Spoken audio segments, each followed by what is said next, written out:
Welcome to the Wise Guides. I'm Evie. I'm your host, and I'm also a first-gen professional with over a decade of experience in corporate HR. I'm here to provide you with practical guides on how to increase your wealth and your happiness at work. Whether you're feeling like an imposter in that new job, juggling a million responsibilities, or just trying to get your foot in the door, this is your space to find real, no BS advice, hear from people who have already been there, and maybe even laugh a little along the way.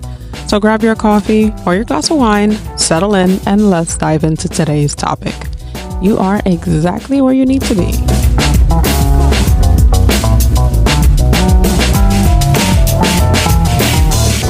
Have you convinced yourself that you don't need to be out networking because you are not currently looking for a new job? And even if you were, you wouldn't go about it by networking? Today in the Wise Guides, we're going to be talking about how to build a professional network from the ground up.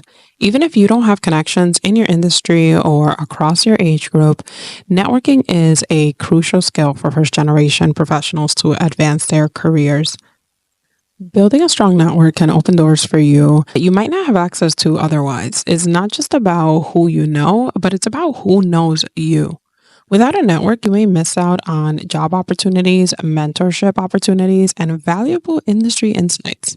For many of us, the idea of networking can feel daunting, especially if you're the first in your family to enter a professional field and you don't have a built-in network to rely on. It's difficult sometimes to feel at home in those networking opportunities where you are engaging with people who maybe didn't grow up like you. Many of us struggle on where to start, on who to reach out to, and then on how to maintain those relationships over some time. And it's okay to feel uncertain and unsure about how to go about networking. The important part is to actually start, even if it's small. In order to begin networking, you first want to understand what type of networker you are. What is your networking personality style? I created a networking personality assessment. It's linked in the show notes for you to figure out what kind of networker you are, what are your strengths, where are your areas of opportunities, and what are the specific actions you can take based on the type of networker you are. These specific action items will help you open doors for yourself in the area of networking. Once you've taken this free assessment and read through the free ebook, that's all you need in order to start building your network. The first step you're going to take is to start with your existing connections. So reaching out to people that you know, maybe people that you have worked with in the past, people that are in your industry, outside of your industry, people that you have some kind of relationship with through some kind of connection.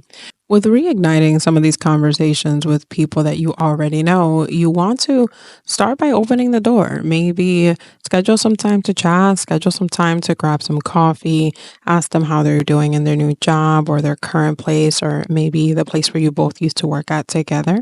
Just start re-engaging with these individuals so that you can figure out if these are the people that can connect you with others across the industry. You want to be able to reignite these relationships you already have.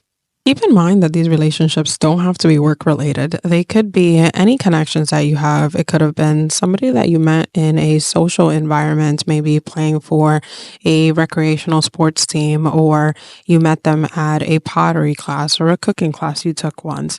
These can be any individuals that you feel like are people that you can get along with, people who have good things that they can share with you, people who could be mentors for you.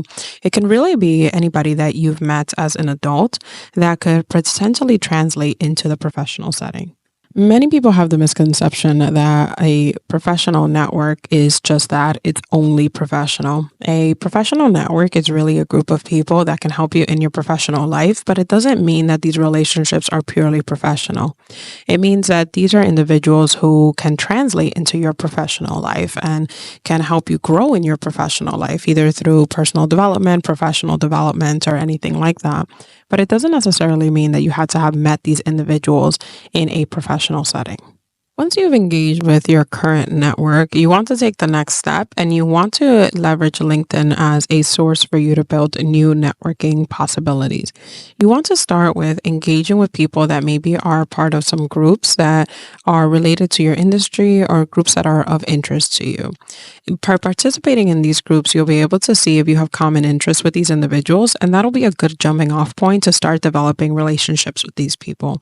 It'll also be a good opportunity for you to see if there's people that are further ahead in their career that can maybe become mentors for you or guides for you as you're looking to grow your career in that specific field. In order to do this, the first thing you want to do is go on LinkedIn, start following some pages that maybe are aligned to your interests, join some groups that are aligned to your interests, and start engaging more on being on LinkedIn. Commit to being on it maybe 1 hour a week so that you can start liking certain posts that align to the things that are in your industry. You can start reaching out to new connections with potential mentors that are maybe farther in their career for where you're looking to go. You want to spend your time on LinkedIn being able to grow your network. Once you have re-engaged with people that you already know, and once you've already leveraged LinkedIn to reach out to people that are interested in similar things that you are interested in, you've been able to flex that networking muscle a bit, and you should be ready to attend some events in person. So I would recommend starting with some conferences that are related to your industry and related to the areas where you want to go. Maybe it's a professional development class that you can attend to grow your communication skills or your speaking skills or your collaboration skills. Or maybe it's an industry event about something that's specifically related to a new technology or an innovation within your industry. Attend these events so that you can meet people that have shared interests with you. That'll be a good jumping off point for you to start engaging in conversations with these individuals. Again, you want to keep an open mind. Anybody can be part of your network, and it's up to you to really be able to decipher who is in your network that can be part of your wisdom circle, which is a close group of people that you can reach out to for advice when you're looking to grow in your career. Regardless if you're an extrovert or an introvert, you're going to realize at some point in your career that without a network, without a strong network, you can only get so far. You need to have people that are surrounding you to help build you up, to help you understand where you have some opportunities for growth, and people who can connect you with your future opportunities. While you can definitely go about growing your career on your own, it's really important to build a community because it's going to help you get to where you want to get to a lot faster. I'm not going to come on here and say that networking is easy. I am an introvert, so networking is not my favorite place to be and my favorite thing to do. But I understand the value that networking has for my career and my own personal development. So it's really important for me to share that with people who grew up like me so that we can all collectively understand that we grow faster together. Your guide to begin building a network, even if it's from scratch, is included in the show notes. And it starts with understanding who you are as a networker. What is your networking personality style? It's a free assessment and a free ebook that's included in the show notes. Once you figure out who you are, you'll be able to go into the world and be your best self. The biggest disservice that you can do to yourself and your future self when it comes to your career is waiting to create and build your network. It's extremely important for you to understand that networking has to be part of who you are. It needs to be part of your development on a consistent basis. You always have to be looking for ways that you can grow your network, grow the people that are part of your wisdom circle. You want to understand that this is an innate part in how to grow your career. And if you delay it and don't make it a priority, it's definitely something that's going to feel a lot more overbearing in the future. I'm constantly posting tips on how to grow your network and grow your wisdom circle on my Instagram, so follow me at WorkWise Guide.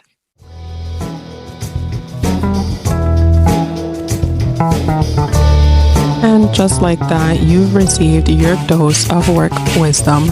I hope you're walking away with something that makes you feel a little bit more confident, a little bit more seen, and a whole lot more capable. Remember that the journey is yours. There's no one right way to do it, and it's okay to take it one step at a time. If today's topic hit home for you and you're thinking you can use a little extra support, I'd love to chat one-on-one. Head over to the show notes so you can figure out how to book some time with me. And if you enjoyed hanging out with me, make sure to hit the subscribe button so you don't miss any future episodes. And if you're feeling a little generous, please leave a quick review. It can help more people like us find the show. Plus, I'd love to hear what you think. Let's keep the conversation going. Follow me on Instagram at WorkWiseGuide.